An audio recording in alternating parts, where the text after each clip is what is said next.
Hey,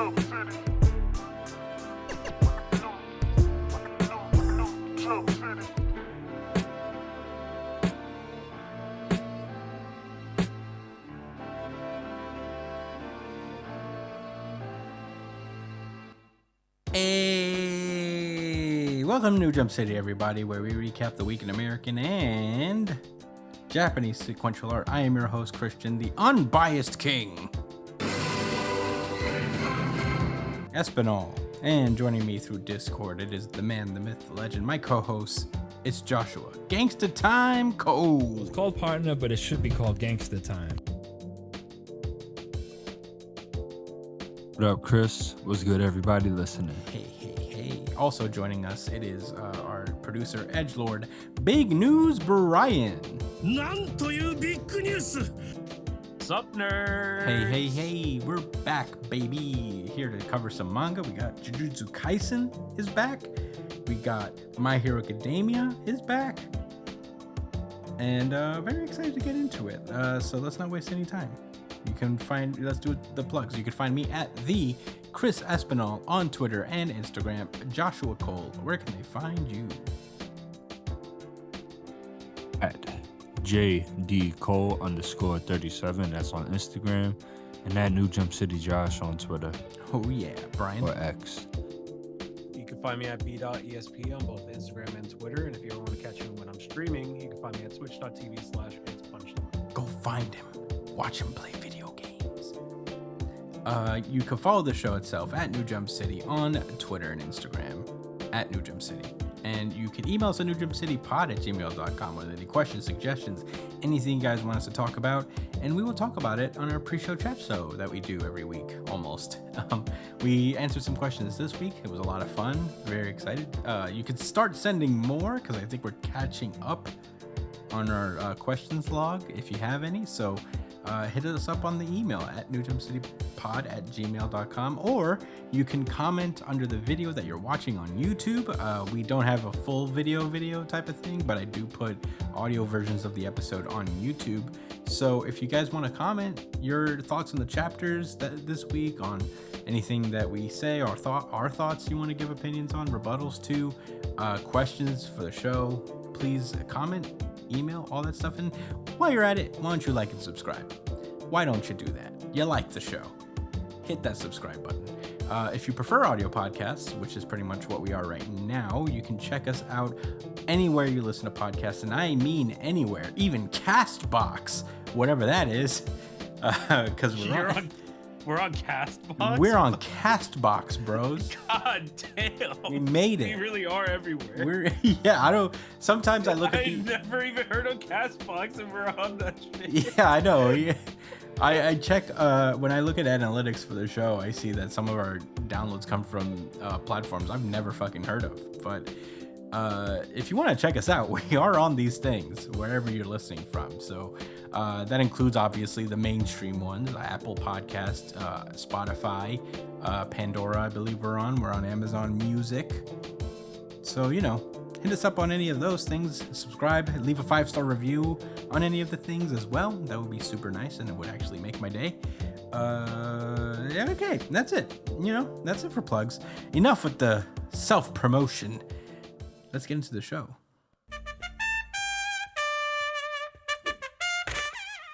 My Hero Academia.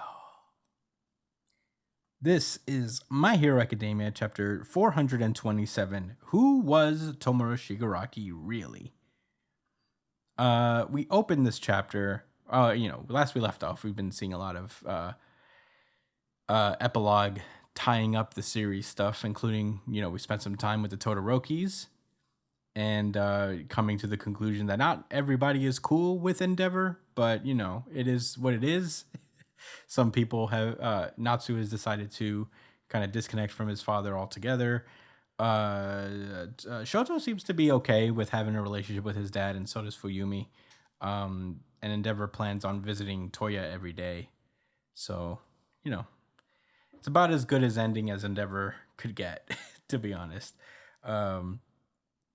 But yeah, now we're starting off this chapter where we are seeing this news report asking who was Tomoe Shigaraki anyway, or really, which is just like a segment, I guess, a Man on the Street segment where they're asking people what their perception of Shigaraki was. Some pretty much everybody is like, man, he was a scary guy. He killed a bunch of people who killed my friends. He destroyed my house. You know, I can't help but think that, can't help but wonder if they couldn't have stopped him sooner, all that stuff. So we get an update on the restoration efforts. We still haven't seen things are moving along at a brisk pace. But at the same time, the efforts haven't really branched out to some parts of the nation. There's still mountains of rubble yet to be cleared. Show widespread extent of damage. There's countless citizens who've had their lives inevitably changed from this. So, they're about to go into who Shigaraki was. And we get an explanation that Spinner is now with Midoriya in an interview room of some sort.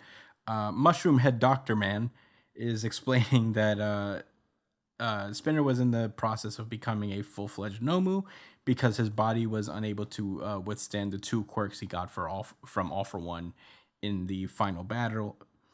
But thankfully, because medicine has kind of caught up to the technology that creates Nomus in the first place, they were able to slow the halt that process before it went too far and Spinner lost his mind completely.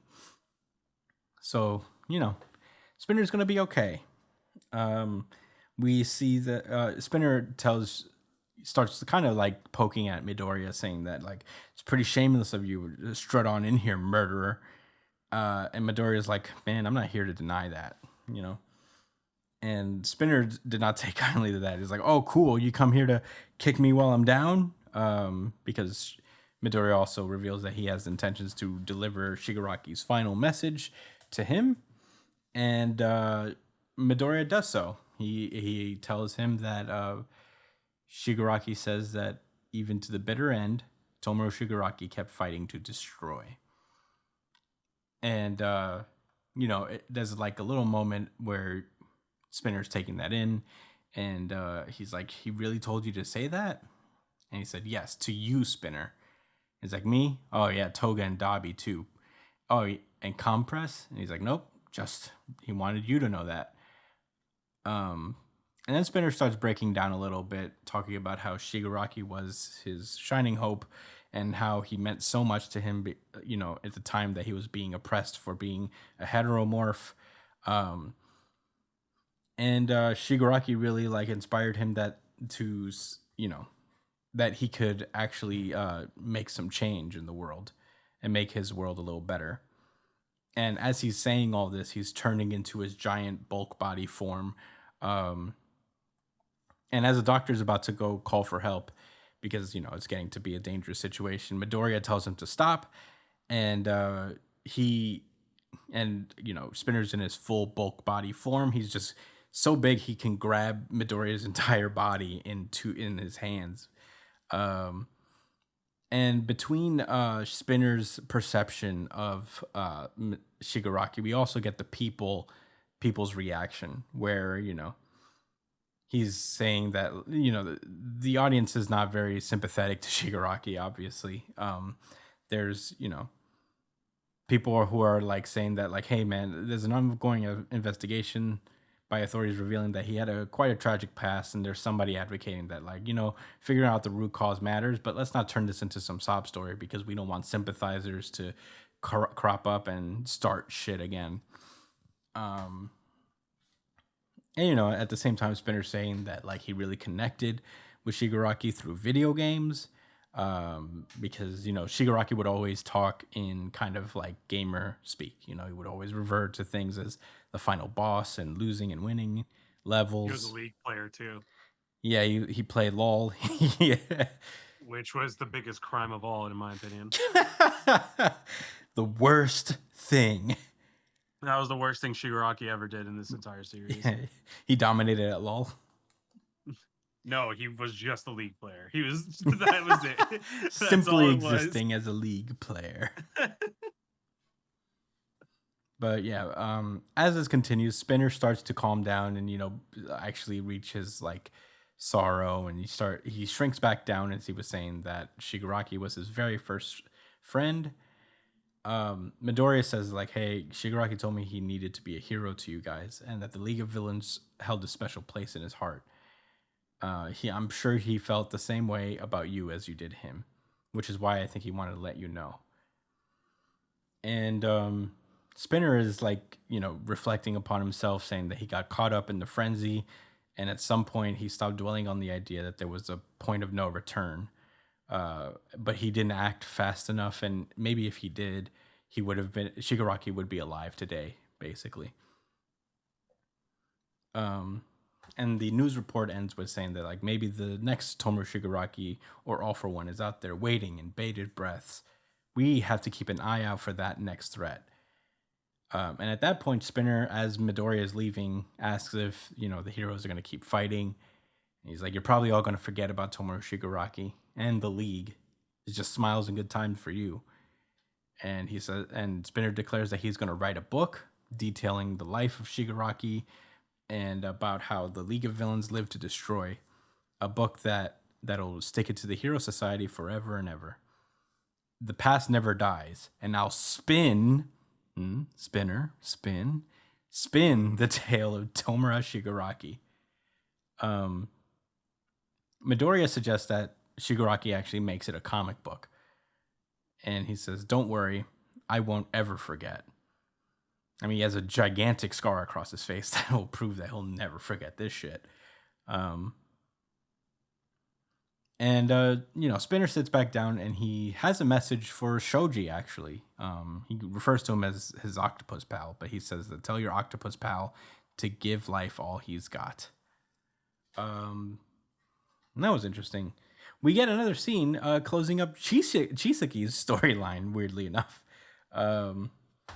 We see that the Hasaikai boss that has raised Chisaki Overhaul is now out of his coma because with the help of support items by the Hero Society.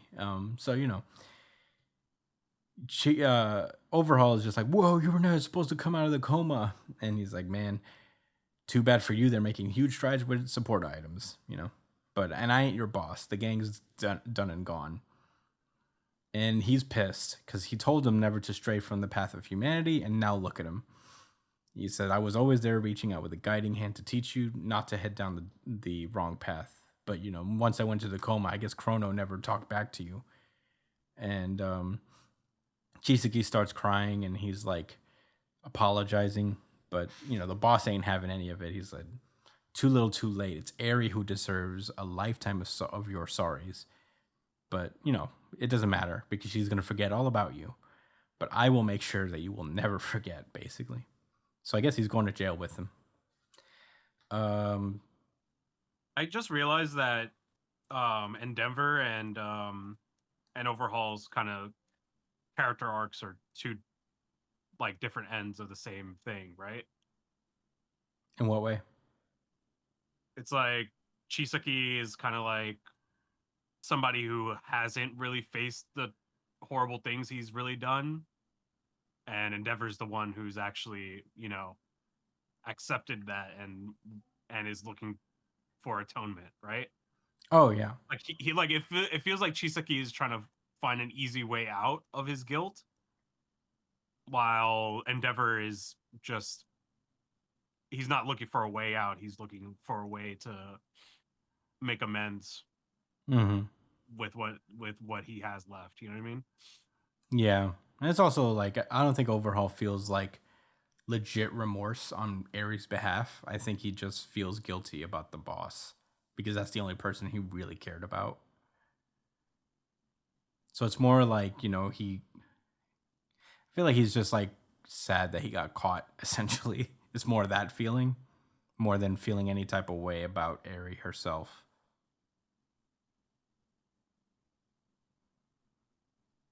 But I think you're onto Actual something there. scumbag. Actual Scambig. So yeah, Midoriya and Tsukauchi and All Might is apparently there. Um, and he's basically he thanks Tsukauchi for letting him talk to Spinner, or I guess for setting up this whole situation with Overhaul. And he asks like, "What can we do to make it all stop for good?" And Tsukauchi's like, "Man, it's never gonna stop," you know. And we get the chapter basically ending with Bakugo and Todoroki getting hounded by first years who are big fans of them. The first years are coming in, so we're gonna meet some new characters before the series ends. And of course, Mineta is pissed that all the girls are fangirling over Bakugo and Todoroki. But that's the end of the chapter. Josh, what did you think about My Hero Academia chapter 427?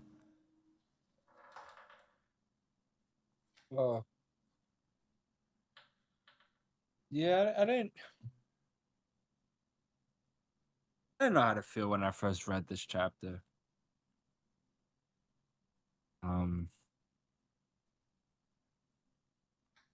this discussion between Spinner and Midoriya was there's a lot going on, man. Like they had this the broadcast going down of everybody saying these things about, Shigaraki, which, he was a monster. He was tearing up whole neighborhoods with his ability and, orchestrating all of this catastrophe.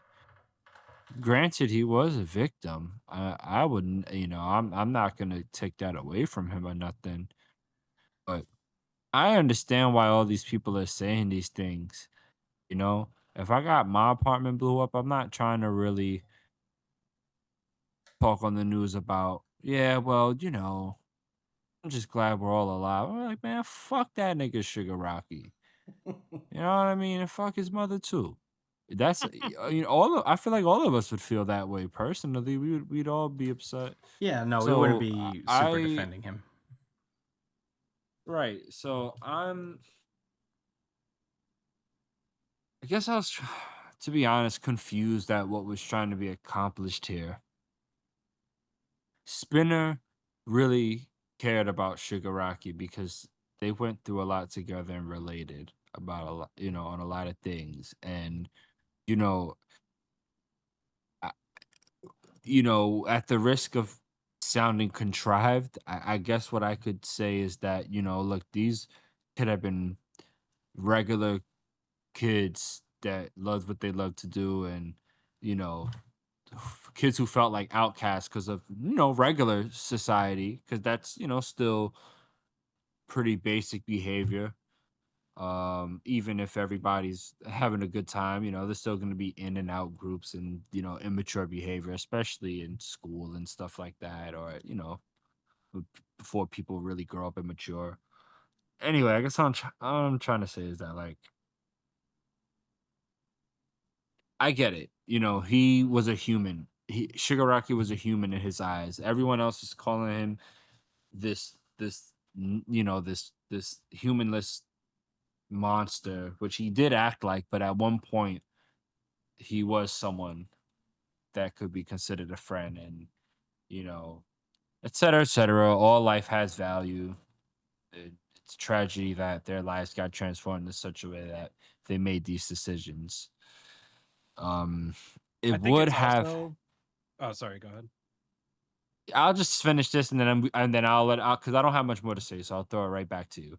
Um, like this is just another one of those moments that would have been so much more impactful if we were able to get a little bit more of like this dynamic between Shigaraki and Spinner. Because even in like the arcs that we did see with them, I don't remember them interacting as much.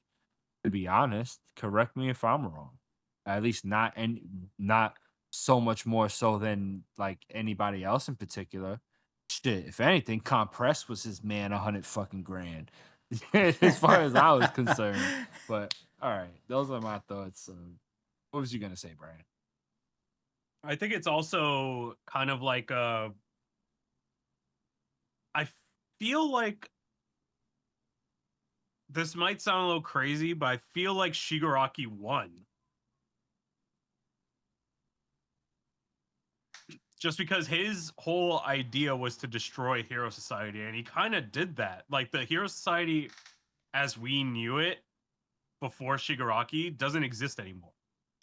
And it's kind of like a new world has kind of been forged from all this chaos. And Deku is kind of like the embodiment of what the new Hero Society is going to be like. You know what I mean? Yeah. I feel like he's the person who's going to like enact the change that was needed, and that change doesn't start with the new shit that's going to happen. It starts with you know still dealing with the problems that have been left behind. You know what I mean? So it's like him going to Spinner and talking to him. Like he didn't need to do that, but he did it. You know what I mean? And that's the kind of shit that heroes need to actually do, is actually, care about people. And it doesn't end with like the problems that we solve. It ends with continuing to like uphold that kind of relationship. So I think Shigaraki kind of won in at the end of the day, just not in the way that he thought he would win. It's fair. Yeah, I don't wouldn't even disagree with argue that. it's like a way he didn't even want to win, because like a lot of it is just like there's a little bit of vagueness to how much of it is, how much of the destruction he actually causes because of his cause, rather than him just like airing out his rage for no other reason that he was angry. And you know because there's a lot of ways you could go about it if you really wanted to change, and there's a lot of extreme things that he has done that he could have not done and still Yeah. had kind of the same thing, same result. So there's like a little vagueness on that part, and I think you're right, Brian. At the end of the day, he did accomplish what he wanted, just not in the way he probably would have been satisfied with. I just Yeah, had a that pretty crazy thought, guys. was your thought. Hopefully I'm not stealing this from Chris. But man, maybe this Spinner writing a comic is like kind of like a kind of way of I don't. All right, I'm just gonna go ahead and say it, as crazy as it sounds. I think it might be a subliminal response to like all the criticism he got for that My Villain arc. We don't know what happened in the editorial room around that time. Like we could only speculate, but we know for a fact that it did catch a lot of flack in Japan. That was documented.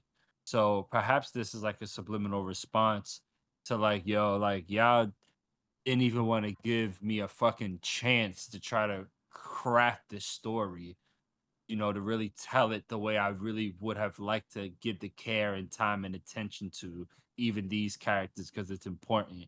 And yeah, it's the way Spinner's outbursting. It's almost like like the author himself, like feels this way. Like he's like, man, and Spinner's like, I'm gonna make this story, and I don't give a fuck. Like it's gonna shit on Hero Society. It's maybe Spinner's gonna write the My Hero Academia that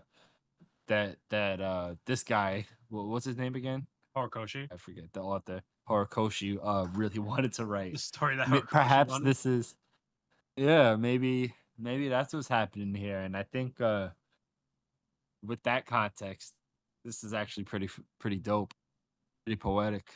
Yeah, actually, that is actually a As, pretty good point. I actually like that idea. Yeah. Is that Spinner's Like, Horikoshi just fucking getting pissed off at everyone? yeah, because Raging. Midoriya is Man, just like, fuck essentially the y'all. punching bag.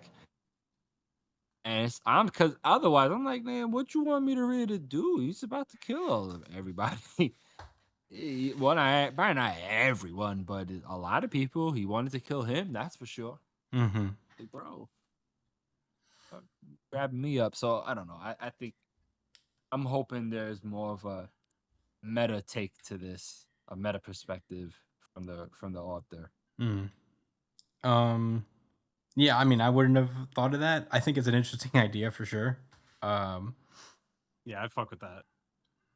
I fuck I with that uh, idea. I guess I'll give my thoughts as well. I like this chapter a solid amount. I like the conversation between. I get what they're trying to do, and I agree to some point because Spinner was the closest, was like closer to Shigaraki than any of these people, and he knew what he was trying to do. So I don't know how much, I feel like it was more leaving it ambiguous as to there are just like two sides to every tragedy. Um, and these people are completely within their rights to be angry, but there were people who in their own way like identified it with Shigaraki, even though like things got a little out of hand, as even the Spinner kind of admitted that he also got caught up in it. And I think that's kind of poignant in today's society as well. It's just like people getting caught up in the fervor of rage, from like just how weird this world can be sometimes, and just like getting lost in it and not even realizing that you've taken it too far. And I think, people who are on the fringes and all that stuff, that it happens to them a lot. I think that's more of the thing that Spinner represents, is that he was somebody who had these intentions of changing the world, but like got caught up in this, like Shigaraki got caught up in just the, um, I guess the craziness of expressing it, and the weird cathartic nature that comes from that, from like physically doing stuff, to realize that they've lost the plot at some point. Um, so I think that's kind of interesting. My interpretation of the comic book thing is that I think it was kind of a callback to All for One, when he said that All for One and One for All like were really big fans of comic books, and how Mhm. the Demon Lord, that All for One wanted to be, was like something he read at a comic book, and he was trying to emulate that. Um, so I think he's specifically making it a comic book would reach younger people, so it wouldn't just be aimed at the adults in the society, but like kids can probably see it as a cautionary tale. He seems to trust Spinner to tell the story in a way that like wouldn't indoctrinate people to do bad things. I think otherwise he wouldn't encourage him to do it.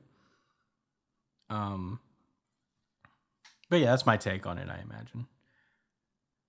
Um Maybe he's hoping that Spinner will become the hero for, you know, the people who have been kind of left behind by society.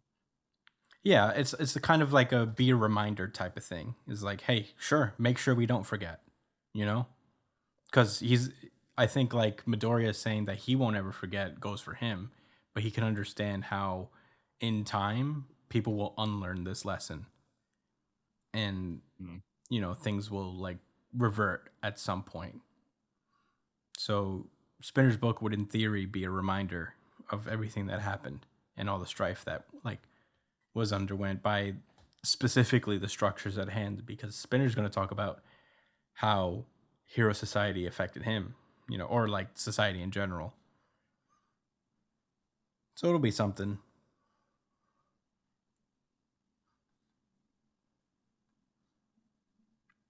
Man, I feel like My Hero and One Piece are the only real like shonen that have these type of like incredibly in-depth discussions about society in their series.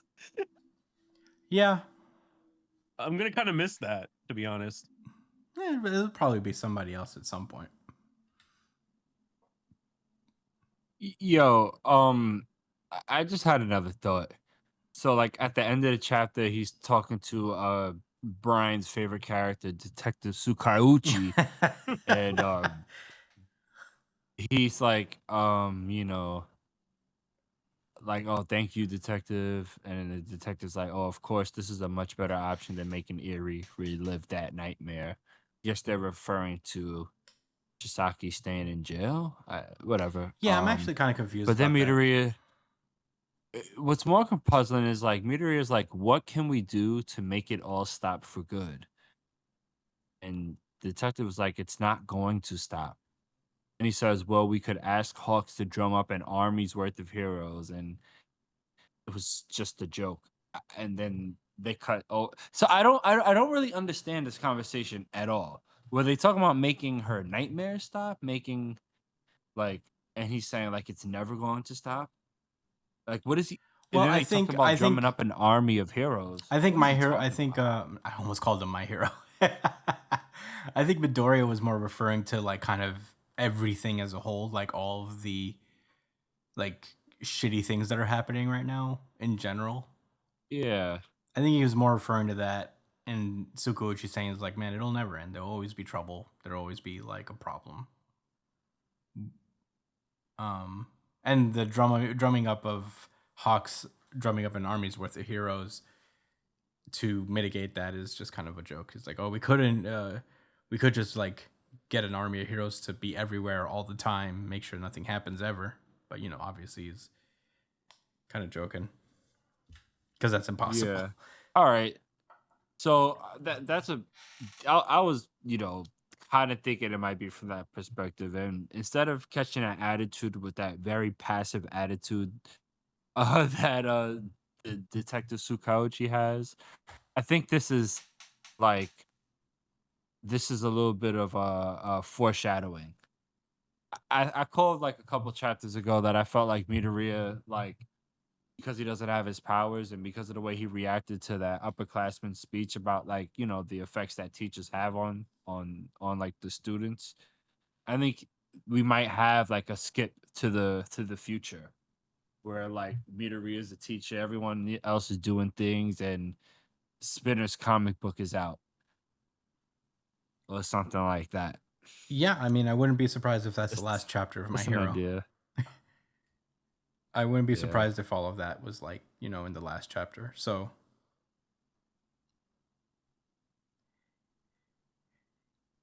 Yeah, so maybe that's why he's like thinking, what can we do to make? Maybe he's gonna, or maybe get into government. I don't know. We'll see. yeah. I would picture I did not like that response. It's not going to stop. Nigga, we can make it better. We can always try to make it better. yeah, Yes, crime will I never think stop. it's a That's not roundabout. the response to, I think it's a you roundabout way of know, saying is like it's never going to be perfect. eh, Because Midori is kinda. asking is like how can we stop all this shit forever? I think it was more of like a wishful thinking kind of thing. When sometimes when things get kind of crazy, you're just like, man, I wish we could just stop it forever. And I I think it was just more of an acceptance thing. Tsukuyoshi has seen so much. He's been around for so long, and he's seen like this is the second cycle of All for One that he's been through. So he's like, man, it never stops. The best thing we could do is get better. And he could have said that, but I think Could have said that. but that's the That could have implication been is that it's not what going to stop. the wise, mature, professional thing to say. But I guess he is a fucking cop, so you know Yeah, they're invested in continuous crime. yeah. They're well invested in that. So, fuck that guy. Sorry, Brian.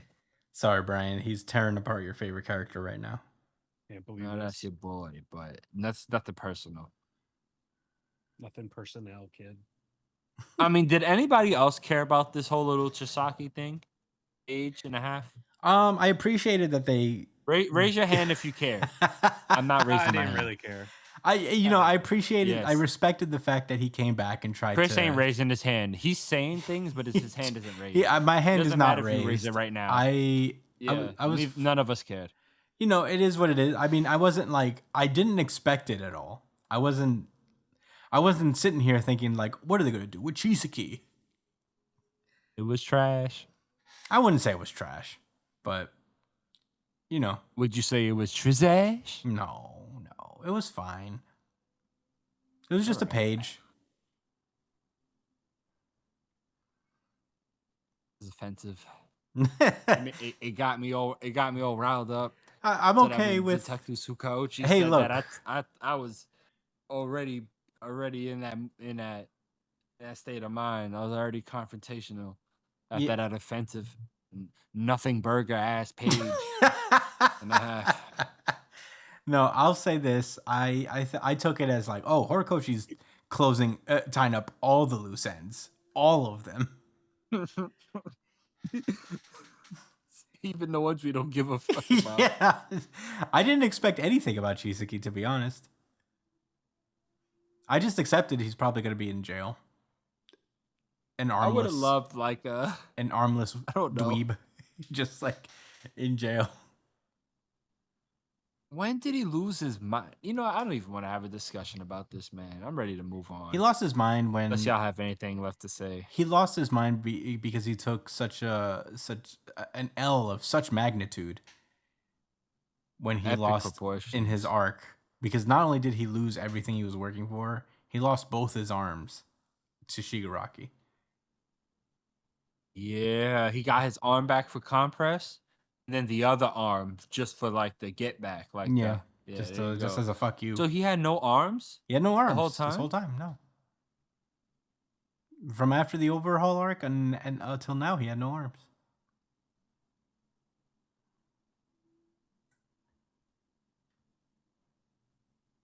Oh man, I thought he had one.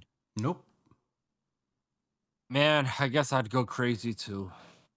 no arms. You threw your entire life away. You betrayed your father figure for nothing because you Is got wrecked. that a pun?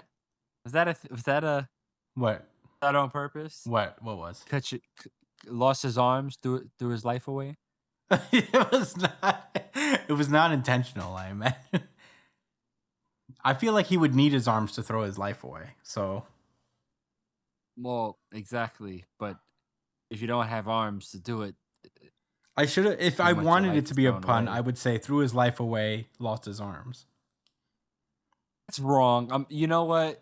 There may be people listening to this who have no arms or maybe missing limbs, and you know what? This y'all some cool motherfuckers. All right, I'm sorry. I could do a lot of shit. You could probably get cyborg enhancements too in a few years.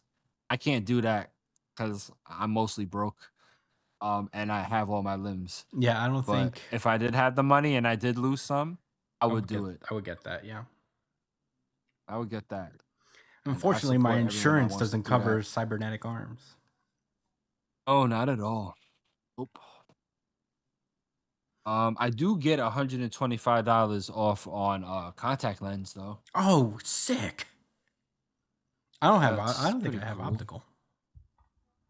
I don't have vision. Insurance. Anyway. But yeah. Does anybody have anything else to say about this? I feel like I Not had really. something, but I forgot. I don't. Okay. Well, then we can move on, I suppose. Chisaki forever. Let's go. L man. Jujutsu Kaisen. Oh, right. I forgot that was back. This is Jujutsu Kaisen chapter 262.2. It's Inhuman Makio Shinjuku Showdown part 34.2. That's This crazy. really is Hunter x Hunter now. I'll say this. I Truly think is. I think this chapter is literally the chapter he didn't finish. Like the rest of the chapter he didn't finish last week. Yeah, absolutely. But last we left off, Okotsu and Gojo's body has started squaring off against Sukuna. And that's it.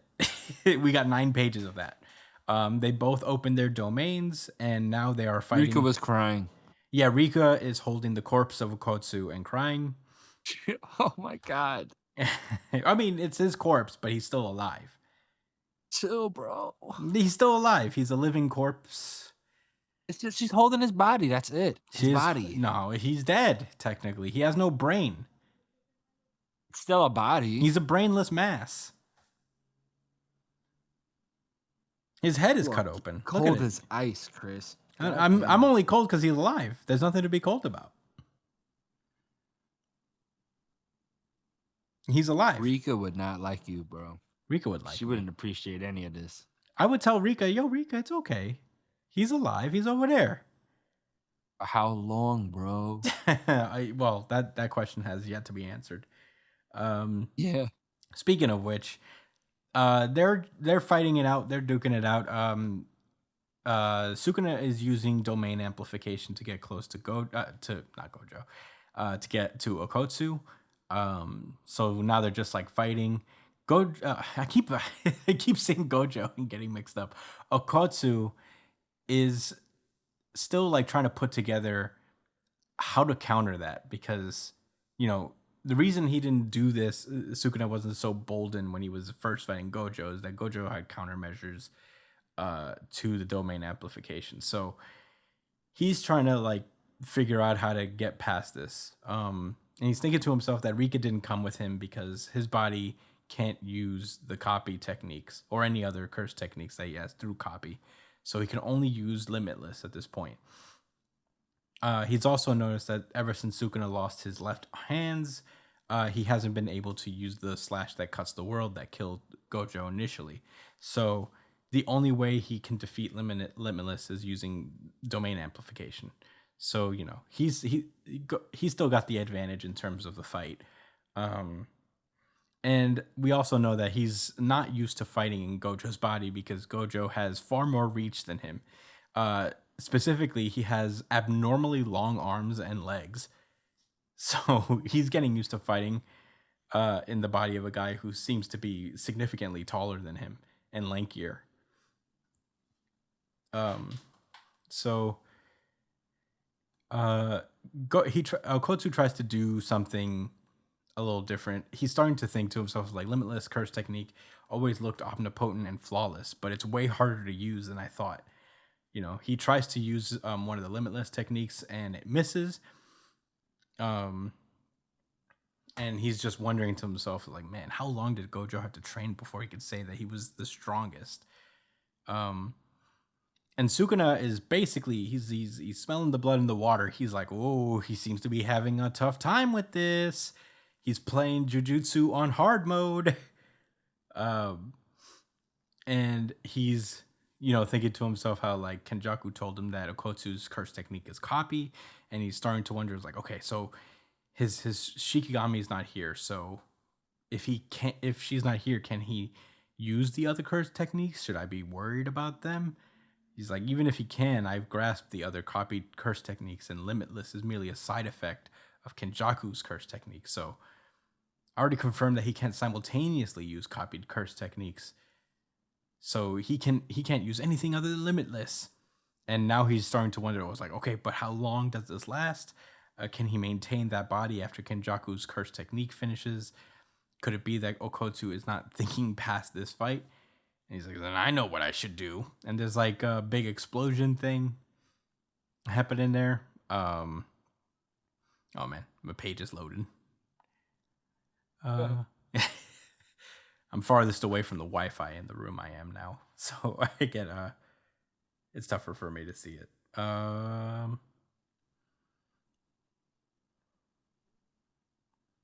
Okay. So he gets a brief flashback. Okotsu does, saying that Gojo's cursed energy is imprecise, and it really is just showing that Okotsu's searching through all of Gojo's memories for an answer. And he starts chanting the words for, I guess, blue or purple or something. Yeah, he's chanting for Hollow Purple. Okay. Yeah, and Sukuna immediately puts a stop to that. He's like, I can't let him do that. And he's like, does he not understand why Satoru Gojo ended up having to use purple in that way? I can't allow him an opening to charge up for purple.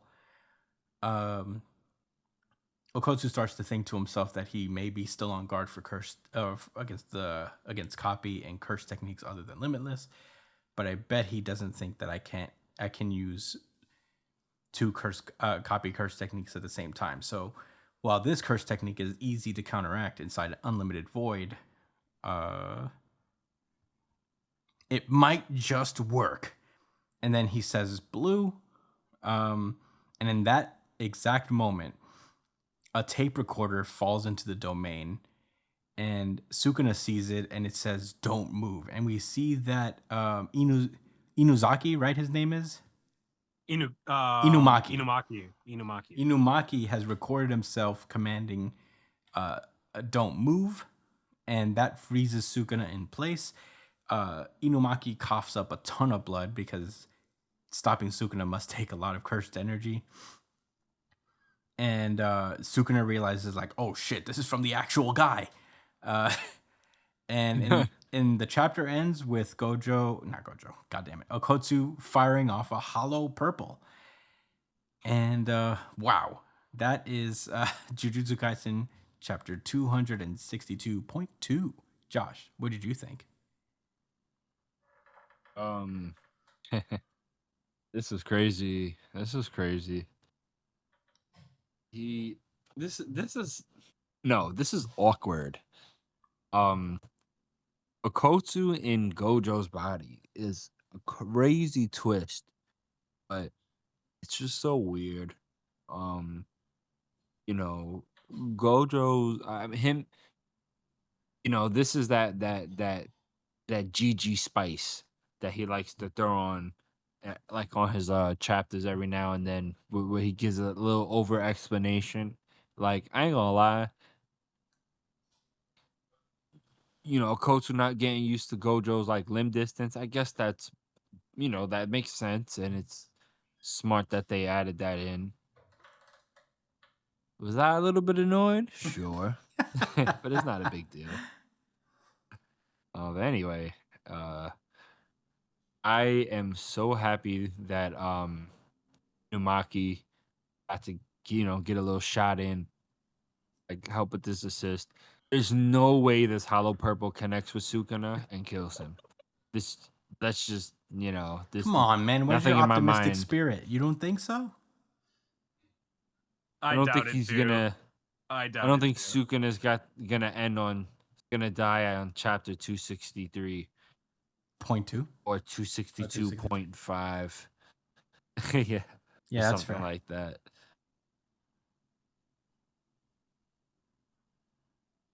But I don't know, man. I don't understand. I don't really understand what Sukuna was trying to say when he was talking about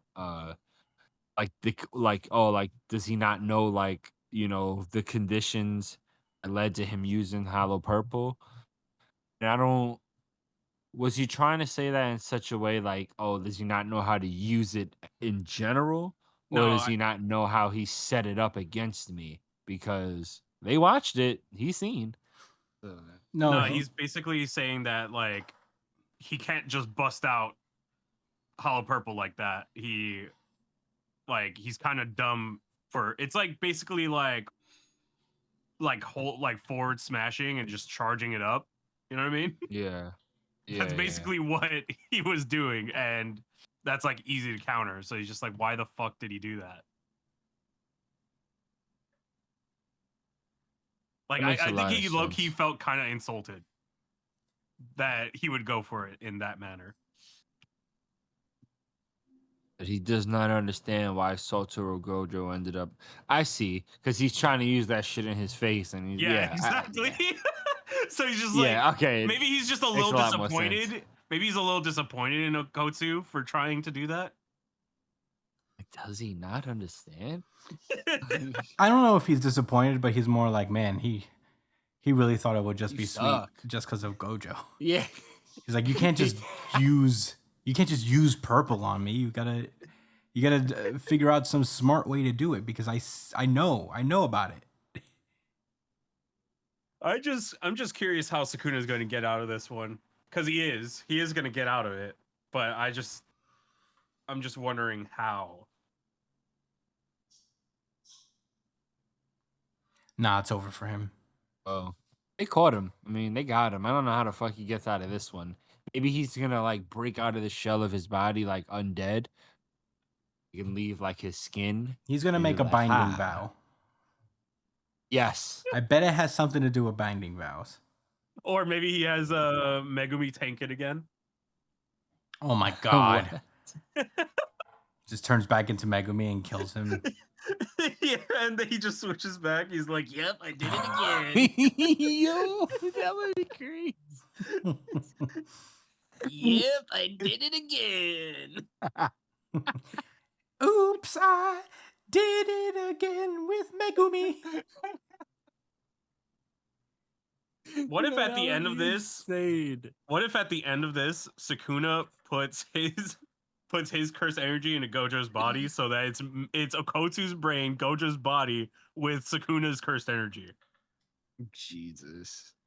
GG. That's probably, you know what? That probably is gonna happen, and then they're gonna be able to seal him because like he's gonna turn into like he's gonna be so raw. He's just gonna be straight cursed energy in monster form, and we're gonna find out that that's actually what Maharaga is. It was actually Sukuna from the future, like you know what I'm saying? In the future, that got sealed to the past in that form, Oh, is and it to be just a used as loop? part of the curse technique. Is it the Undead Yes. Unluck loop again for Yeah, JJK? yeah. He reaches the end, and it's like you can make a loop Sukuna to the beginning of the series. Yes, but you had to become Maharaga. Yeah. You're like, oh, that's why he was so badass. All right. It was me. Honestly, I don't have much Okay. to really say about this chapter. It's just them mind gaming each other again. Yeah, I don't have much to say either. Aside from Inumaki's like basically final play in the series, which I'm not against. That was pretty cool. Oh God, bring a fucking handkerchief or something, or a paper towel. Or a for false, what? You know, like or a cough drop. brag. You know what I Bring, like, a mean? cough It doesn't drop. have to be so messy every time. Bro. You know that if you say do an attack, you're gonna cough up mad blood. Just be ready. He coughed Say up it and so then much cover your blood. mouth, I bro. don't think just a bounty towel is gonna stop it. He could have tried. He could have made an effort. Oh, it's the effort. He could have used a It's rag. the effort that you. He could have brought a towel. I'm pretty sure a beach towel would have No, been more. bro. than Look at enough. that. Yeah. Look at it. Yeah, I'm just looking at it. It's too much. It's not. We're not talking about Renji level. It's a lot. He's still alive. A towel would not be able to hold all that. I don't know what kind of ShamWow blood rag you have, but It's very biased of you. it's say not that. It's not biased to say it. It's to say a fact. To say that the sky is blue is not biased. I think your judgment is clouded.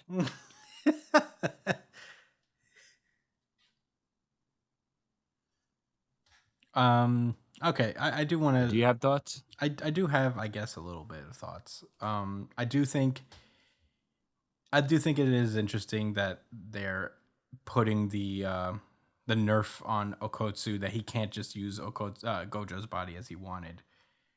That there is some growing pains. He is fighting as a completely different person with a technique that is like so advanced that only one person per generation gets it. Yeah. And I think it is just the idea that what I lost my train of thought.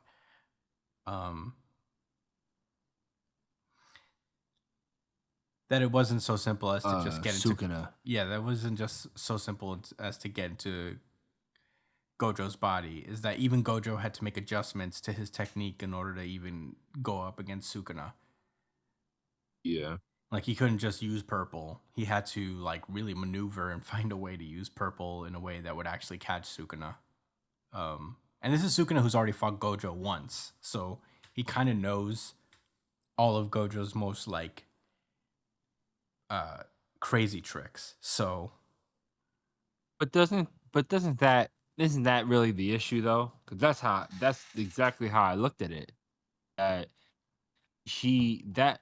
There is already all of this stuff stacked up against him, so the limbs being too long just felt like filler or something. I don't know. No, It was like I think it makes he's sense. already like I get it. He's already having a pretty rough fucking time. Like he just learned how to use the technique, and he's got to fight Sukuna. You know what I mean? I get it. It was so I thought that was. I just didn't a hate it little too much. extra. I A guess little maybe I'm extra just used to spice, it. I'm used to it in a way that, like, I feel like there are more egregious examples of Akutami explaining things that he doesn't have to. You know what Akutami does? He'll put like ketchup on something that doesn't really need it. It's still good, but it's like, oh, it's a You didn't have to put ketchup interesting taste, but whatever. Yeah, you didn't have to put that, but all right. I mean, on that. He didn't mind it cool. this time. You know what? I hate people that put. You ever seen someone put ketchup on pizza? Ugh, No. so stupid. It's nasty. Yeah, yeah, yeah. That's weird. I mean, I don't know. you It's would just think it too would go fine. much. Like, there's already tomato sauce, you fucking psycho. I seen someone do that in high school. I do not remember who. Hmm. It was those little pie pizzas too, the pepperoni one. Yeah, I never seen Watched them anybody put ketchup on it, like in a line, like they did a little swirl or whatever with it. Hmm. And I was just like, "Are you serious?" And they said, "Yeah, They said, yeah. it's traumatic." Hmm. I wish I remembered who it was. So you could find them and stop Keith. them. You remember Keith? I think I remember Keith. Yeah. Dark skinned. He was real quiet. He put ketchup on his pizza. Yeah, yo, that shit was insane.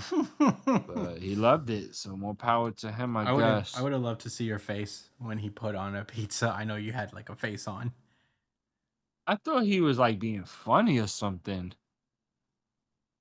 I'm like, aha, what you about to do with that? He's like, I'm about to eat What are you doing over here, you crazy guy? it.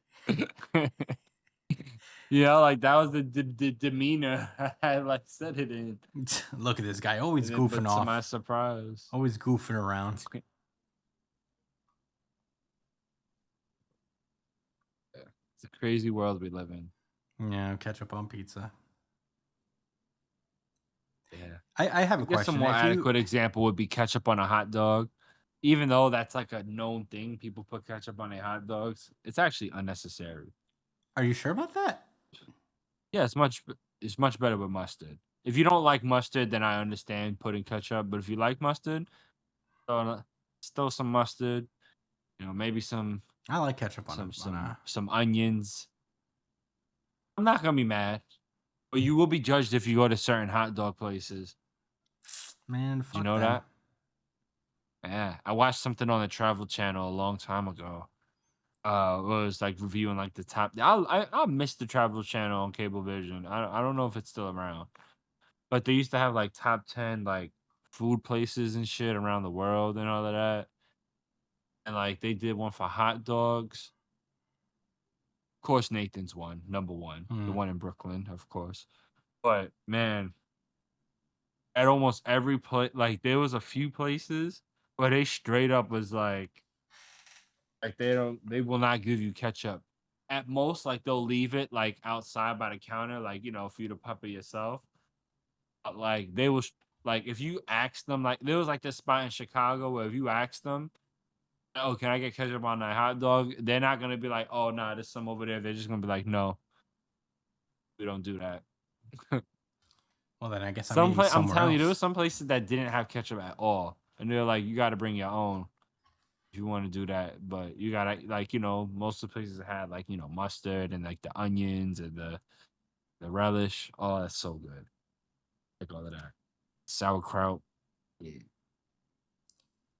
All right. I mean, I don't get it. I don't get like the hatred, the absolute Are we talking judgmental. about Nah, I don't. No, we're talking about hot No, dogs. but- Brian, you like hot dogs and ketchup, right? Yeah. Yeah, it's not crazy. I don't know why these places. No, not Y'all at saying all. it's It's not crazy? crazy at all. No, Apparently, it's I'm crazy, not. Brian. Apparently, we're heathens. You're a heathen for putting ketchup on a dog? We're bro? hot dog heathens, Brian. It's apparently we're Glizzy unholy beasts. goblins. We're apparently we're unwelcome. So what, you just put mustard and sauerkraut? That's it? Well, if I had it my way, it'd be mustard, sauerkraut, the onions, a little bit of relish. Yeah, And you don't need that's ketchup? good. Not at all. Now, especially now with all of that shit. If I had nothing, I'm gonna put ketchup on it. But if I had mustard, I would just put mustard. You wouldn't put mustard and ketchup? No. That's crazy. I used to. Until What changed? You woke up. I watched the understood Travel life. Channel one day and it made me racist against ketchup on hot dog. It made me prejudice and anti against that. Mm. Nah, but you know what? Like a lot of the places were like, yo, like hot dogs, but like I guess for a long time were known to be eaten with mustard. Like I guess ketchup's a relatively new thing, and they're saying that's like, they say if you make a really good hot dog, the ketchup kind of ruins the flavor of it, like it overpowers it. So the other stuff like complements it better. So I mean, whatever. It's a fucking hot dog, right? It's processed fucking meat in a tube. Like No, pause. Josh, it's first of gourmet. all. It's a gourmet So- meal that. Some motherfuckers treated it like gourmet. Yeah, it's the Tell you same. that. It is the thing. I watch like a lot of cooking shows, and then there's people who do just like kind of street food type stuff and act like it's Uh-huh. Michelin star restaurant type of thing. Yeah, well, It's like we make the best hot some- dogs in the planet because we got a Michelin star for our hot dogs. imagine a Michelin star for a fucking hot dog. It's probably I'd be possible. like fire that critic. How dare you? How fucking dare you give someone a hot dog merchant a fucking, a Michelin star? There's nothing you can do to a hot dog to justify that. Mm. That I don't care how, you know what I mean? If I had everything I wanted on it, bro, like no way. Mm. Maybe watch The Bear. Yeah, the bear will do something I have like that. enough stress in my life. Where Carmi's just like, "You want me to make you a hot dog?" And then he makes the greatest hot dog on the planet. Imagine, want me to make you a hot imagine dog? wanting to watch The Bear. You must have a great time at work, at your job, to want to watch that show and enjoy it. That's double stress. When I see commercials and scenes of it online, of like the intense moments at work, I'm just like, no thanks. I already have a job. So, Yeah, I mean, I haven't seen the you third know what I season mean? yet. I don't need to see these but- actors fake that shit. I'm being mean. I haven't seen the Shows- third episode yet, the third season yet, but the first season is the most stressful. I've seen the third season. The It's second pretty season, stressful. the second season wasn't very stressful. It was The, stressful, the, but the not third nearly as season stressful. is stress. Is stress. I'm excited. I'm here Is for it. nothing but But they stress. found all the money in the jars, bro. It was lit. They found all the hot dogs in the Lit, jars, bro. bro. Wait, where? No, wait, it was so money. Are we still no. on? Yeah, we're still on JJK? Jujutsu Kaisen. We got sidetracked somehow. Yes, We we waited for you, Brian. All right, So let's we lock had a it. full conversation about. Hey, let's get focused. Let's lock in. Let's lock it. Let's lock in. This episode's already an hour long. Let's lock in, boys. What's next? We're gonna start a separate hot dog podcast.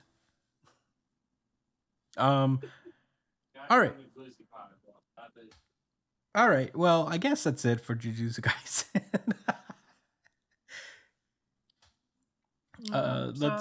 Let's move onward. ブラッディ・クロス Kagurabachi.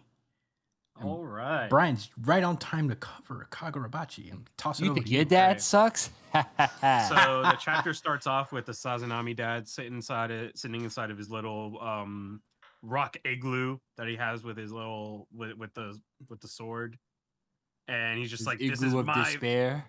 this is my fucking merchandise. Proceed." And I guess he put up an image of what's going on inside of the storehouse in front of the fucking Rakuzachi. And these two, I forget who they are. They're just like, wait, they're actually gonna demonstrate the sword, but it's like kind of locked behind some shit, isn't it? And Chihiro's like, all right, I can't let him get away with this shit, so I'm just gonna fuck this bitch up. So he's just slashing inside of this thing, and you see Dad Sazanami just getting his ass beat. This inside of it. honestly made me laugh so hard because he was like, he's cut in half, But just in case. Just in case. Just in case. And then we get a flashback of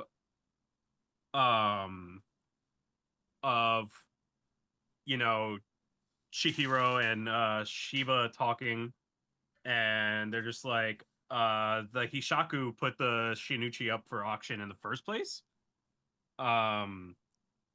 And he's just like, yeah, it's probably so that they could get the Kamunabi to bid for it. Since they're going through all the trouble of trying to get the fucking swords,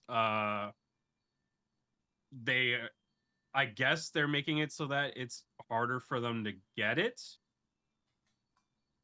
And the Kabunabi are also hiding all the sword masters who previously owned the blades or like used the blades during the war, I assume.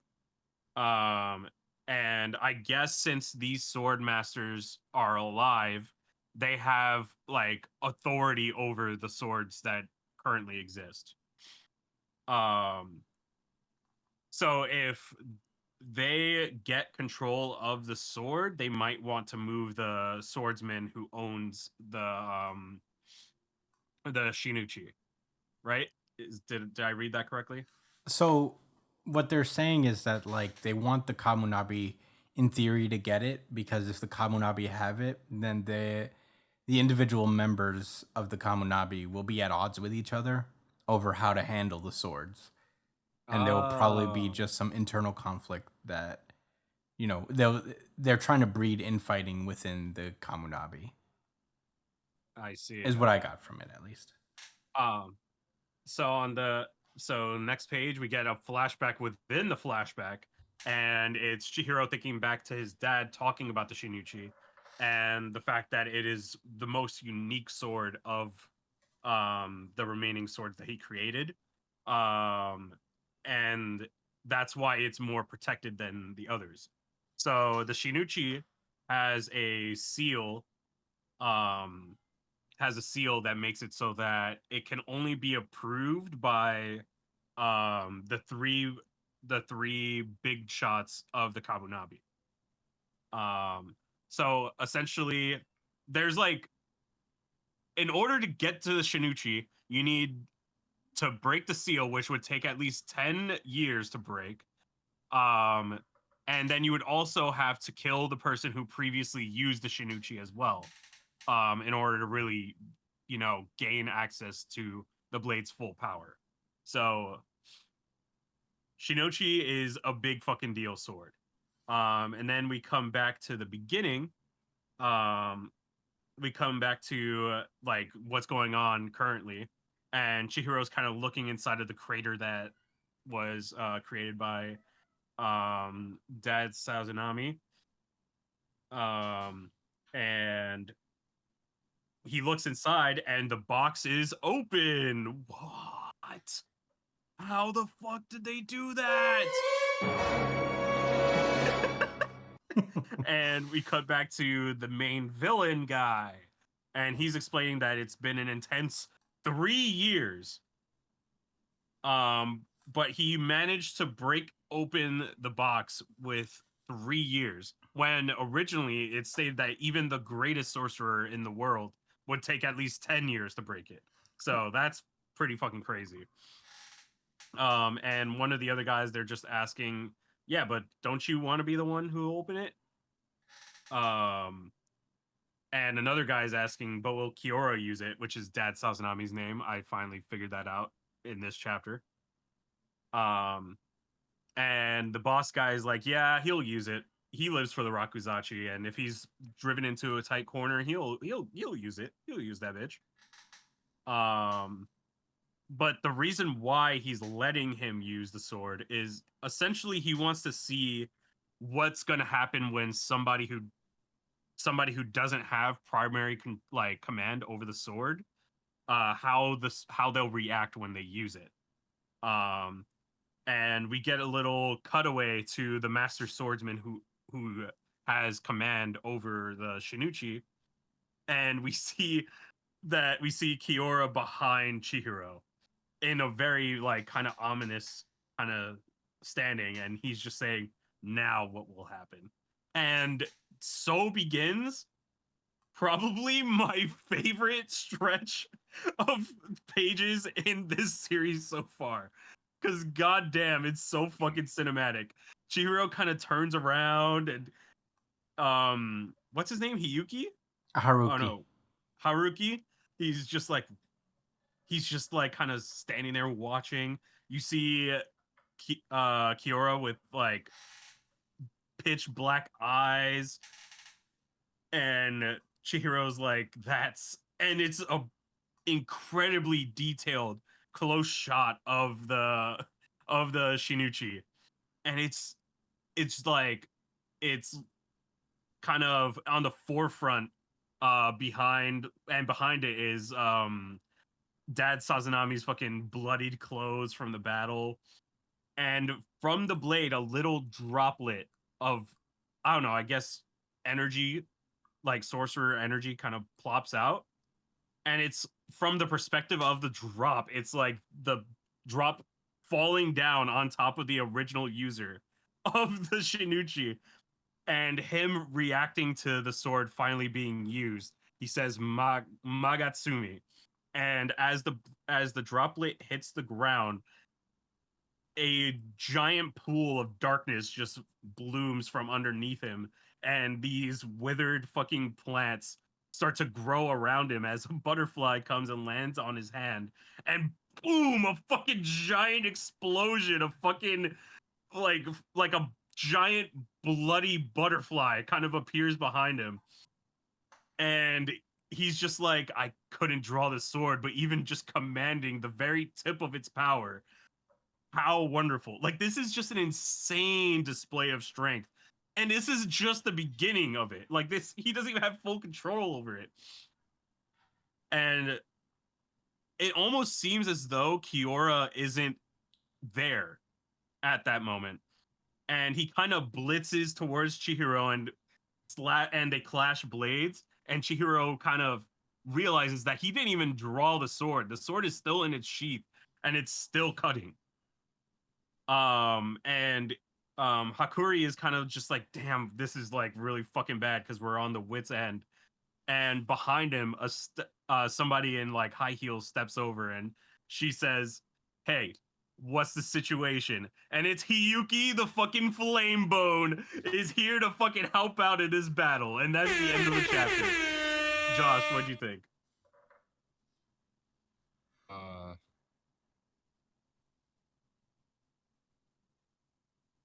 I want to talk about the chapter before I make any rash decisions. Uh So it's obviously a continuation of awesome fight. Yeah. Chihiro is thorough. We all know that. But them little extra slashes to that cave, like, ha ha ha. He missed his head. Really unfortunate. And you know what, Chris? You were wrong. He didn't slice his body in half because he's clearly standing there, and the upper half of his body isn't sliding off Resident Evil style. So yeah, you didn't get Gojo. you know, yes, he. Well, anyway, um, so it's just a deep gash. It's like Bleach, you know. But he got him good. It's just a shame he couldn't slash his head open. Maybe he was using magic to redirect his attacks. You know, they're sorcerers. I can buy that. I buy that. No problem. It's really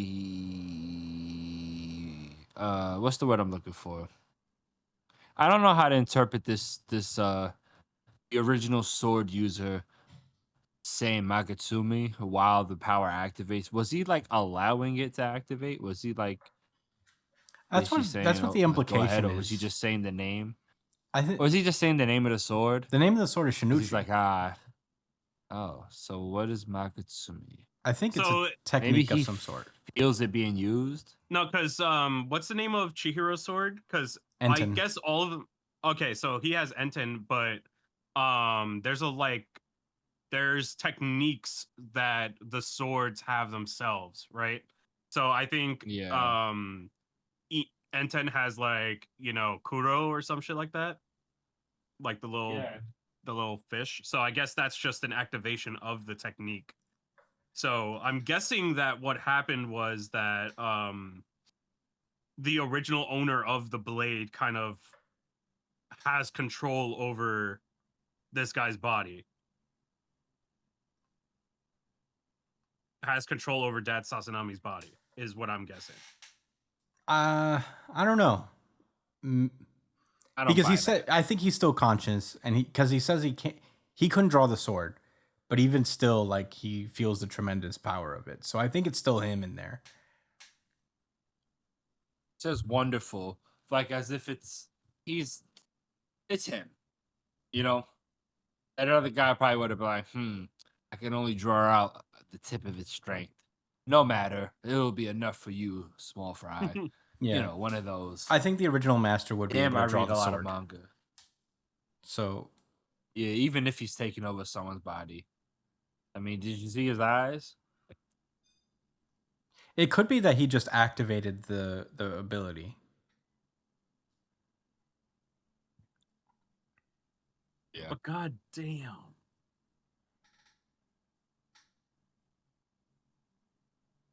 What a fucking It's crazy. I guess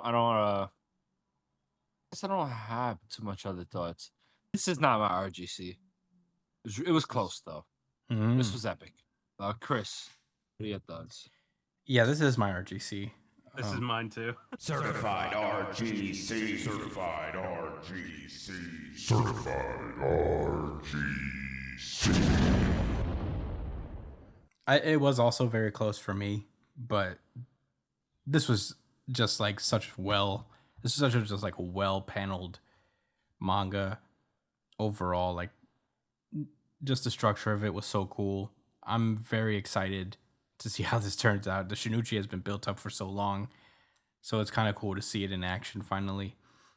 The original Masters was something I never even thought of, you know, because there's still got to be people out there that use these swords in the war. So the question of whatever happened to them, it's cool that they're around still.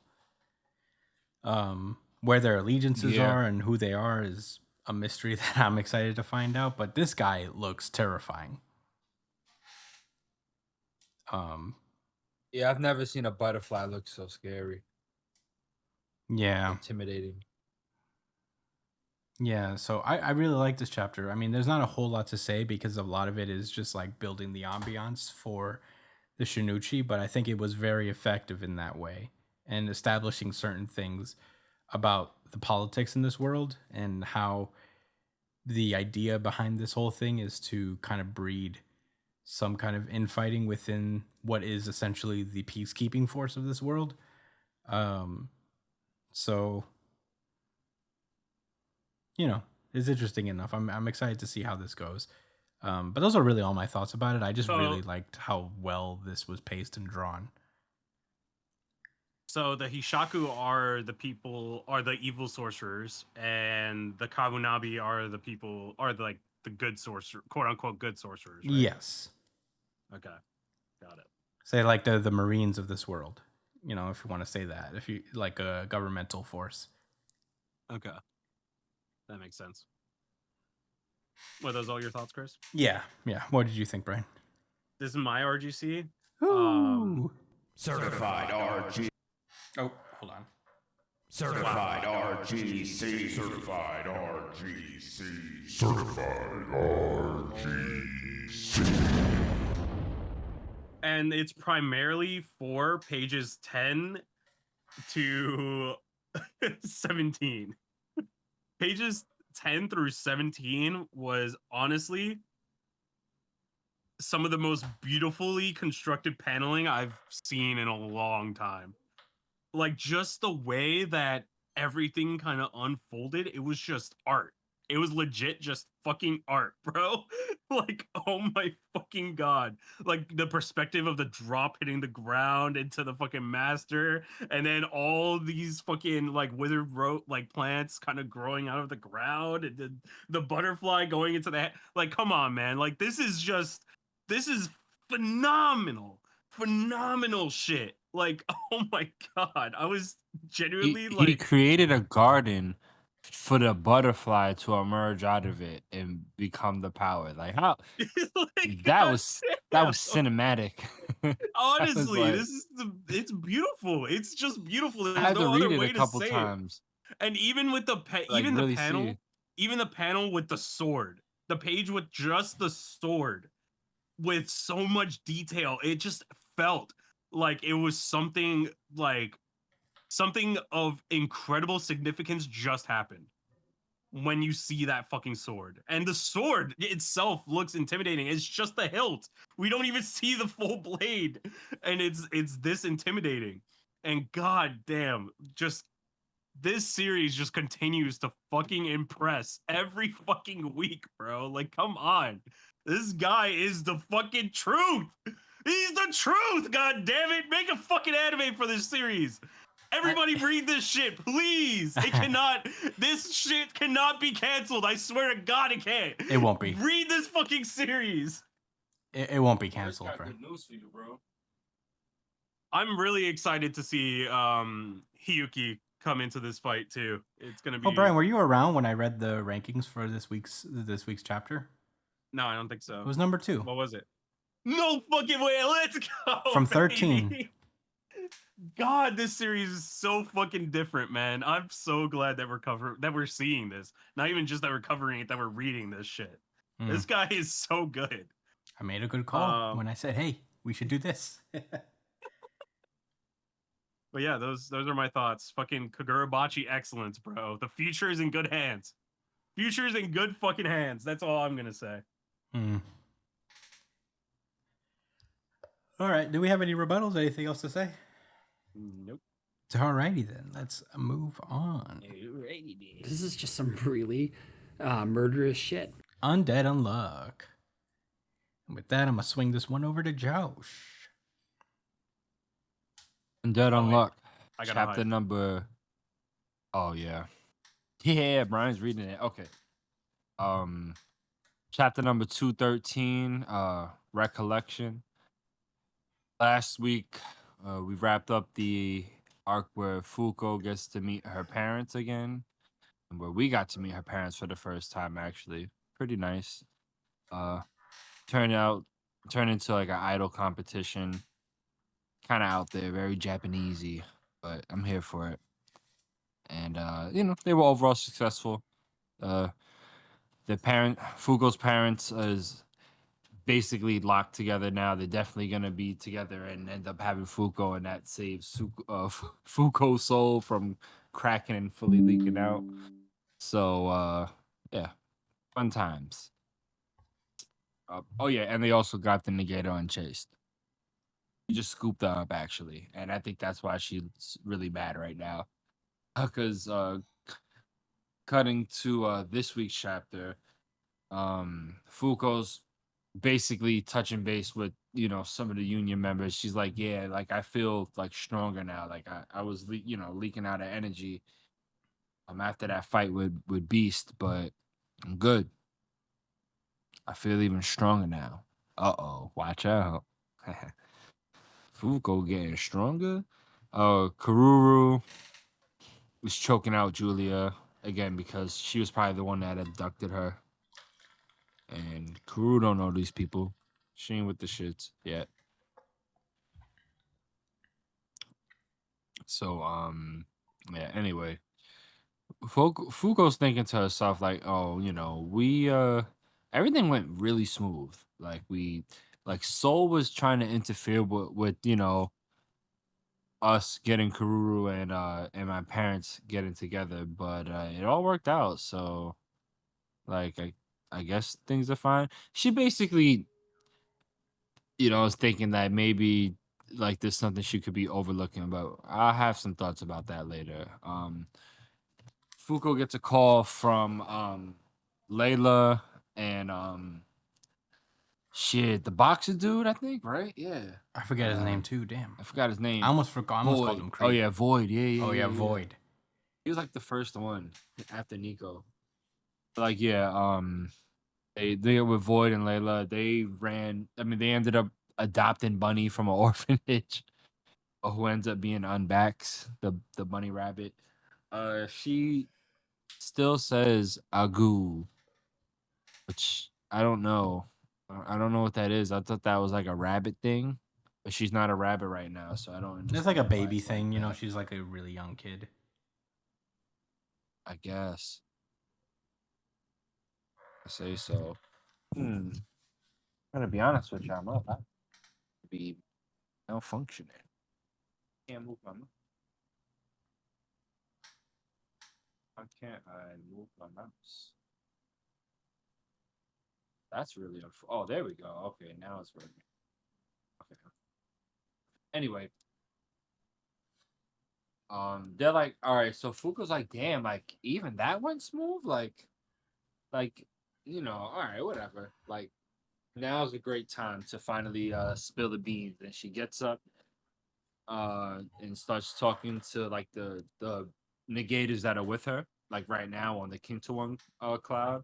But she also opens up broadcast to everybody else, like all the other negators. So like they're also listening. And she basically breaks it to them that we all knew each other from a previous life. There was a loop before, there was like a world before this, and we all knew each other. Some of us were comrades, some of us were enemies, and we all did shisty shit to each other in order to save our loved ones and prioritize our own interest.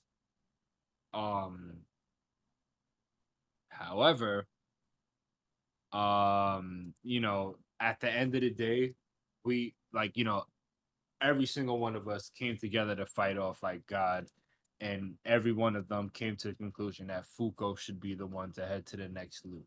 So that responsibility was definitely handed to her. They all essentially voted for that to happen. And Fuko goes further to explain that this, like she knew that as soon as she came back in the next loop, she had to all meet up with them as fast as she could. um she comments how she was happy that everyone, like most people put their faith in her, like at least eventually. um uh Even though like the people that you are in this loop are definitely different from before. Then she says, I was afraid when I met Nico, and that she thought to herself, this isn't the Nico. No, this is the Nico I don't know, yet I do know.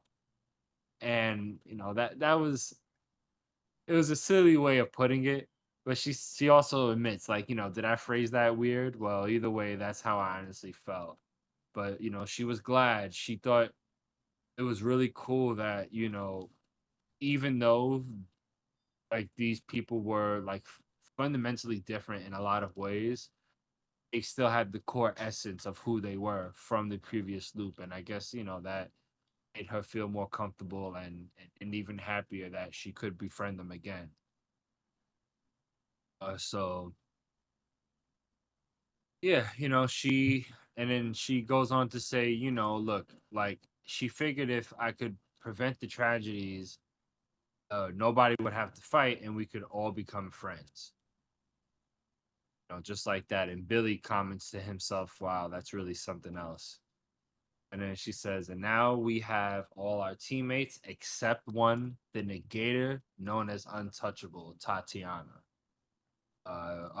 One of our favorites from the last loop. She was really cool. Yeah. Well, like, I guess I say, well, whatever. Tatiana was cool. And like a few of them are like, oh, like what's Untouchable? What does that do? And they're just thinking like, oh, does that mean you just can't touch her? And she's like, nah, you don't understand. Like, it's so crazy. Like anything around, like she emits this field that just repels everything from around her. And then she actually killed her parents by crushing them that way. When her ability manifested. So it also turns out that she's a model in this loop. Who's and obviously her ability didn't manifest yet, but Fuku goes on to say that she wouldn't be able to work as a model anymore, obviously, if her ability manifested, nor wear clothes. to go along with that. Um, and she comes with a great, one of them asks a great question, which is like, do we let it manifest or try to stop it? And they use Nico as an example, like with Nico, because she's still a kid, and Fuko's not sure. But she says she made a promise to Tatiana in the past that they'd be friends again, and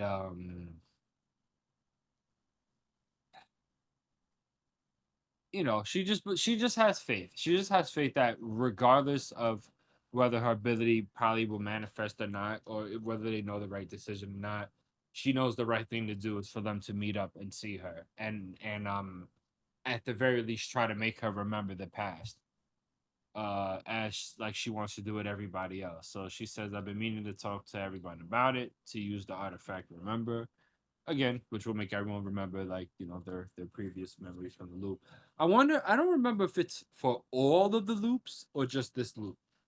That would be really interesting. I don't know if that was ever specified, but I'll look into that. Wait, what was the question? Anyway, if the remember artifact makes them memorize all of the previous loops or just the one before. Yeah, that's a good question. I would imagine that it would take all of their memories, but who knows, honestly. It would probably connect them with the past negators too, but whatever. We could speculate later.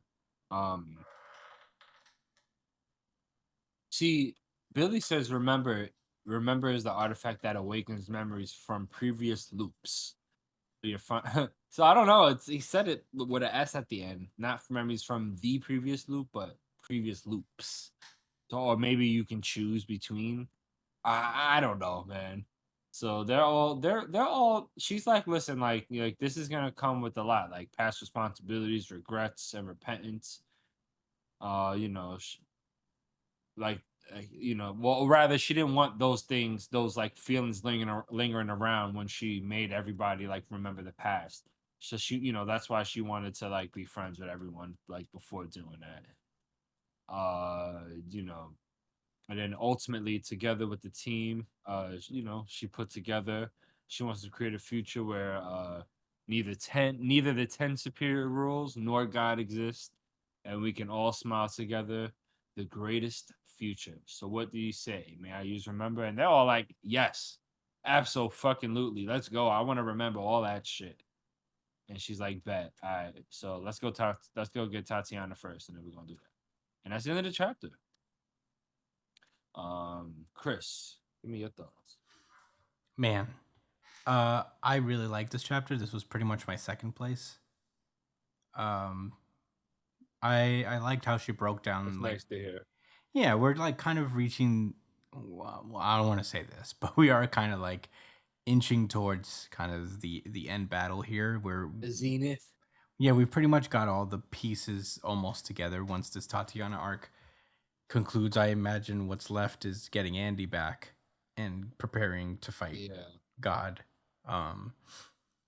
I love this 2-page spread of the Avengers Assemble moment where they're all together in one place.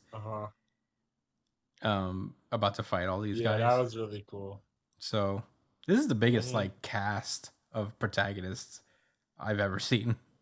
The panel on the right too. All of the negator like introductions like stacked on each other. I thought that was pretty fucking sick. Yeah. It held a lot of weight. It made me think about the past loop, and it added extra weight. But anyway, this is your thought. Yeah, how far we've like come and stuff. So it was cool to see all that and to get kind of like the mission statement for the next arc. I'm wondering if they're actually going to let Tatiana experience her negation or not. I feel like there's going to be like a level of, is it ethical to put someone through what this is? But I feel like they're going to need untouchable in one way or another. So her ability is really strong. Yeah. So I'm wondering how they stop this, what Tatiana's tragedy, well, how they prevent Tatiana's tragedy in particular. So I'm excited for it. I don't really have many. Well, they have Unchanged. I'm sure she'll help. Yeah, maybe. But I'm here for it. I really like this chapter. Josh, what did you think? Well, this was my RGC. Oh yeah. Very happy. It's been a little while since I gave Undead one. Certified Not for lack of RGC. quality. Certified RGC. Certified RGC.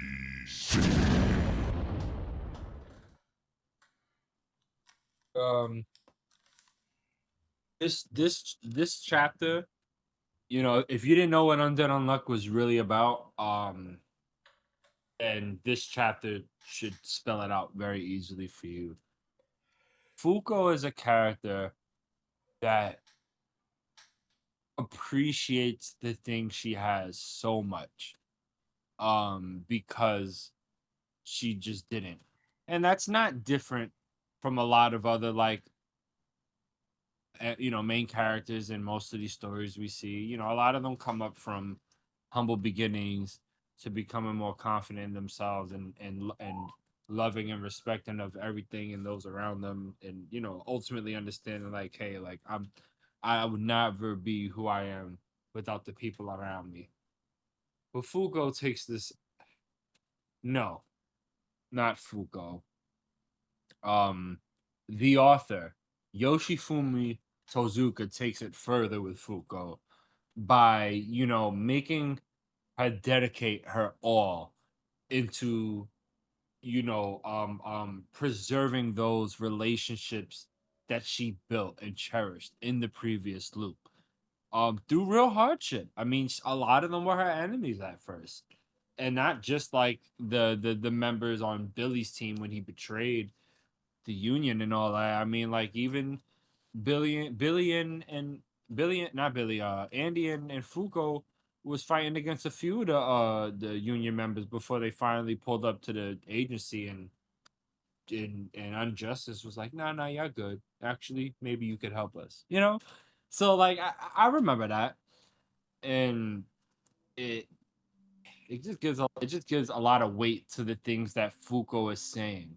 Like it's a really easy to say that she's a little preachy and she's always on some, oh, my friends and I love you guys type shit. But I feel like every time she goes on these spiels, it it's of value. You know, like she's truly she's getting these feelings through, you know, not just to validate how herself feels and express how she feels, but she wants the people to understand that, you know, what she feels matters like for them, you know, like so much, and that alone is merit enough for you to love yourself too, you know, and believe in yourself, you know, and she has that. And it's crazy because like, you know, a friend, I'm not saying all friends need to be this way, you know, or anything like that, but she knew these people in the past and has that confidence in them that like you know, only like someone that you know that's always brimming and so positive would like kind of say, or like a real super positive like grandparent that, you know, they never get angry at you or whatever, or like an aunt or uncle, just that, I don't know, like that feeling of just that trust in you and knowing that no, you're a good person, you're an awesome, you know, capable person, and if for no other reason because I love you, you know, and I care about you. And I don't know, I just, it's like that motherly kind of care that that Fuko exudes, like big sister energy. For real, for real. Yeah. And it's not just sad or expressed in a funny like tsundere way. She's like mad genuine. Yoshifuma's very genuine when she expresses, you know, when he, you know, when he makes Fuko express herself in these ways. But yeah, like how even her like her idea of what a better world is, how simple and beautiful is it that she just says like, look, I figure that regardless of us maybe being enemies before, we showed Like everyone here, at least these people I know, all showed the capacity to unite on a common goal. And that mixed with the removal of the possible conflict between the parties should equal a good time. You know, like logically, that makes total sense and should make sense not just within the vacuum of Undead Unluck, but in real life too. I mean, I think most of the reasons people go through hardships is because they need to, be responsible for themselves or the people they care about and shit. There's something in the, in the way of that's usually what's in the way of like you enjoying your life to the fullest and being as happy as you can be. But anyway, I don't think that's naive and childish for Fuko or anyone like that to say it. It is right, and we should question, just like Fuko is ready to dismantle God and all these crazy supernatural rules that just want to make life rougher for the people she cares about. We too should look at why are things as hard as they are for us, or how can we continuously try to think of ways to make life better for those around us? Because I have people I care about, I care about y'all on the podcast, and y'all have a whole network of people y'all care about that I don't even know, and they valid just off of the fact that y'all cool with I'm cool with you. You know what I'm saying? I want to see them do the best, et cetera, et cetera, et cetera. And I think most people believe that, and I think that's definitely expressed well in Undead Unluck, man, by Fuko, and she's got the whole union on board. All of them are like, yes, we're with it. We are down for the cause, and I'm really interested to see how they're gonna react once they get their memories back. They're probably all gonna fucking cry. I'm probably gonna cry too. Grown man tears. Yeah, big boy tears. Big boy tears. I like this series a lot. I'm really happy we came across it. I'm really happy Yoshifuma found some footing to really feel comfortable, because I do feel the difference. It's not like he's drawing out his arcs way longer than he was before or nothing like that, but it does feel different. Pace is less frantic. It's less battle focused. For the sake of being battleful. There's plenty of fighting in this, plenty of action, but I feel like it's what he wants to do, and that's really dope. I wonder if there's any interviews with Yoshifuma. There's probably some out there. I wouldn't be surprised. Yeah, there's probably some stuff.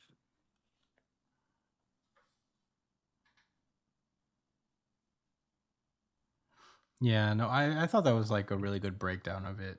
It really is just like great sentiment that Fuko overall has exuded. I mean, we've talked about it before, just how optimistic and how positive she is in a really realistic way.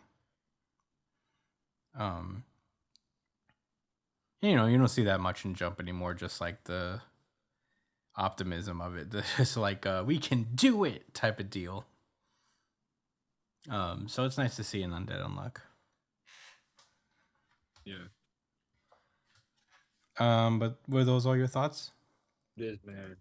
All right. No, Fuko is one more crazy fight away from being like one of my favorite main characters of all time.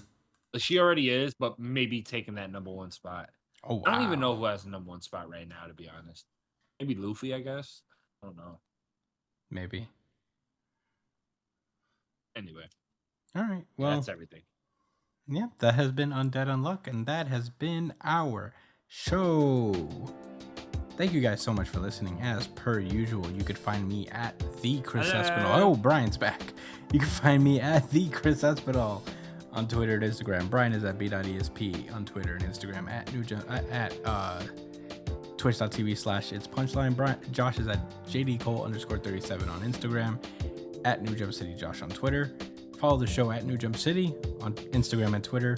Hit us up at newjumpcitypod@gmail.com with any questions, suggestions, anything you guys want us to talk about. You can comment under the video that you watch on YouTube. Subscribe while you're at it. We are also on pretty much every audio platform there is. So check us out on that. And yeah, that's been it for the show, you guys. Thank you guys so much. We will see you guys next week. Stay safe, New Jump citizens. Peace. Peace out.